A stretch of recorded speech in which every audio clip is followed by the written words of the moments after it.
Hi. Okay, so today we're going to look at cleaning our iron test kit here. So we're going to clean it and then we're going to inspect it. So first thing we're going to do is we're going to open this up. We're going to remove the chemical compound and the instructions out of this case. And we're going to clean this first. Then we need to find the caps. And we've got our curvettes here. So we're going to take a clean paper towel, place it right there. And we're going to take these curvettes here. We're going to fill it with our solution. This is a 50% alcohol solution, 50% water, and we're going to shake it, clean out the inside. Now I'm going to grab one of the caps, and we're going to clean the outside. The reason I grabbed the cap is so I'm not touching the actual outside of the curvette. So I'm going to hold that paper towel there. I'm going to spray down the outside of this curvette, and I'm going to use a microfiber cloth here to clean the outside of this curvette.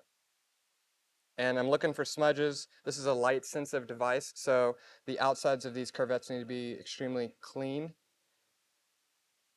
And that's sufficient. So we're going to remove the cap, and we're going to let that dry right there. Same thing with this curvette. We're going to take this, fill it with our solution, shake it, dump it. As you can see, this is our hazardous disposal container because there are chemicals that were used in this. We're going to take the cap for this curvette, do the same thing. So we're going to spray the outside, and we want to use the same microfiber cloth here. Clean the outside, being sure not to make contact with the outside of this curvette.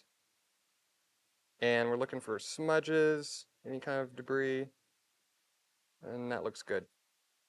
So this is ready to dry. Now for this one, we don't want to spray any solution inside of this testing. If I can get this open, there we go. So we don't want to spray any solution in there. If that needs to be cleaned, we're going to take a dry microfiber cloth, and we're going to just do this motion right here, and we're going to clean anything that may be in there. We try as best as possible not to get anything in there at all. And now we're going to spray this one with the same solution on the outside. We'll get another clean towel. Wipe this down. And lastly here, this goes in the trash. Lastly, we're going to clean the inside of this carrying case here. We're just going to spray it down on the inside. And we'll get another clean paper towel and just go through it. Make sure there's no debris in here.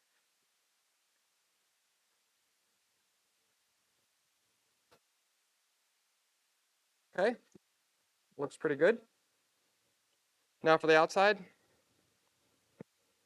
Now it is relatively clean, but we will spray it down with the solution. Get another clean paper towel here and simply wipe this down.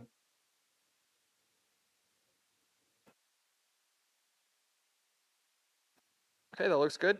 So that concludes the cleaning part of this. Now we're going to go into inspection. So what are we looking for here? We're looking for any type of damage. Now this case is in very good condition. If it has a seal, we're going to look at the seal. This one does not have a seal. So looking at it, there's no damage. This is fine. For here, we're looking at anything that will impede the function of this testing equipment. So we're going to look at these curvettes. Now we would have these dry, but we'll pick them up now anyways. So we're looking at these curvettes. There's no damage. There's no chipping or of any kind. These lids look fine. We'll look at this one. And we'll look at this. It's a very simple device here, so there's not much to it. There's no physical damage. Button works fine. There's nothing that's going to impede the function of this test equipment. So that does conclude the cleaning and the inspection of this iron test kit.